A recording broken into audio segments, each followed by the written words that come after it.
दोस्तों, भारत ने अरुणाचल प्रदेश में चीन से लगती सीमा पर बोफोर्स तोपों की तैनाती कर दी है।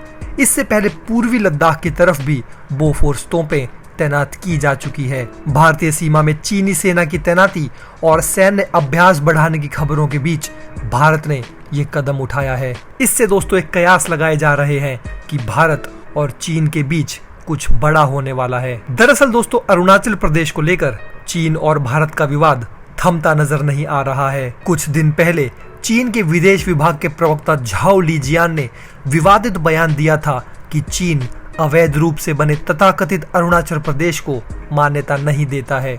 दरअसल चीन अरुणाचल पर अपना दावा पेश करते हुए इसे दक्षिण तिब्बत का हिस्सा बताता है। अब पूर्वी सेना के commander lieutenant general Manoj Pande ने बताया है कि चीन ने अरुणाचल प्रदेश के सामने अपने अंदरूनी इलाकों में तैनाती और सैन्य अभ्यास बढ़ा दिए हैं। जनरल मनोज पांडे के मुताबिक सीमा के पास चीन ऐसे मॉडल गांव बना रहा है जो सैन्य गतिविधियों के लिए भी इस्तेमाल किए जा सकते हैं। इन सब को देखते हुए भारत ने बुधवार को अरुणाचल प्रदेश सीमा पर बोफोर्स तोपों की तैनाती कर दी है ताकि चीन की गलत हरकतों का माकूल जवाब दिया जा सके।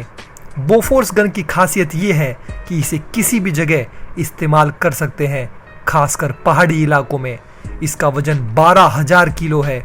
इस गन में ऑक्सिलरी पावर यूनिट है जिसकी मदद से ये एक पॉइंट से दूसरे पॉइंट पर अपने इंजन की मदद से जा सकता है।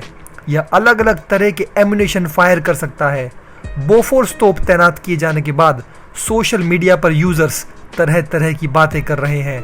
अधिकतर लोग कुछ बड़ा होने का अंदेशा जता रहे हैं। आपको बता दें दोस्तों कि अरुणाचल प्रदेश के तवांग सेक्टर में पिछले महीने चीनी सेना से भारतीय जवानों की झड़प हो गई थी। बताया गया कि अरुणाचल प्रदेश में LAC यानी कि लाइन ऑफ एक्चुअल कंट्रोल पर चीन के 200 सैनिक तिब्बत की तरफ से भारतीय सीमा में घुस आए थे, जिन्हें भारतीय जवानों ने खदेड़ दिया।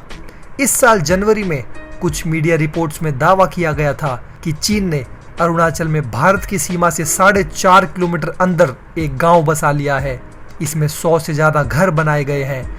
ये गांव सुबनसिरी जिले में सारीचू नदी के किनारे बसाया गया है। ये LAC के पास का एरिया है। US based imaging company Planet Labs ने इसकी तस्वीरें जारी की थी। पूर्वी सेना के commander lieutenant general Manoj Pande ने इन खबरों को सही बताया है। साथ ही साथ मॉडर्न हवाई खतरों से निपटने के लिए LAC पर एयर डिफेंस गन भी तैनात की गई हैं। पुरानी L-70 गन को इस तरह मॉडिफाई किया गया है जिससे अब ये ड्रोन से लेकर अटैक हेलीकॉप्टर किसी भी मॉडर्न हवाई खतरे से निपट सकती है। इसके अलावा हाल ही में M777 गन भी तैनात की गई है। ये 300 किलोमीटर तक के टारगेट को ध्वस्त कर सकती है। हल्की होने की वजह से कम वक्त में एक जगह से दूसरी जगह ले जाई जा सकती है। इसके लिए सड़क की जरूरत भी नहीं, इसे चिनूक से भी पहुंचाया जा सकता है। अमेरिका से ली जा रही M777 तोप की कुल 7 रेजिमेंट बननी है। 3 रेजिमेंट बन गई है, चौथी रेजिमेंट बनने की प्रक्रिया में है। इससे पहले भारतीय सेना ने अरुणाचल सीमा पर हेरॉन आई ड्रोन, हथियारबंद अटैक हेलीकॉप्टर रुद्र और ध्रुव की तैनाती की थी। यहाँ पहले से ही एविएशन विंग में बड़े पैमाने पर चीता हेलीकॉप्टर तैनात थे। सेना ने स्वदेशी रूप से डिजाइन और विकसित उन्नत हेलीकॉप्टर ध्रुव के स्क्वाड्रन को खड़ा किया है। साथ ही रुद्र हेलीकॉप्टरों का पहला स्क्वाड्रन भी तैयार करके तैनात कर दिया गया है। चीन जो है वो लगातार विभिन्न सीमा समझौतों और प्रोटोकॉल का उल्लंघन कर रहा है। एक दिन पहले लेफ्टिनेंट जनरल मनोज पांडे ने बताया था कि इस मामले पर शीर्ष स्तर पर वार्ता चल रही है। दोनों पक्षों के बीच हॉटलाइन हाल ही में सक्रिय हो गई है। इसके अलावा भारतीय सेना ने एकीकृत युद्ध समूह IBG नामक नई लड़ाकू संरचनाओं को सैद्धांतिक मंजूरी दे दी है। ये समूह अधिक प्रभावी और तेजी से काम करने में सक्षम है। IBG में पैदल सेना, तोपखाने, वायु रक्षा, टैंक और रसद इकाइयां शामिल होंगी।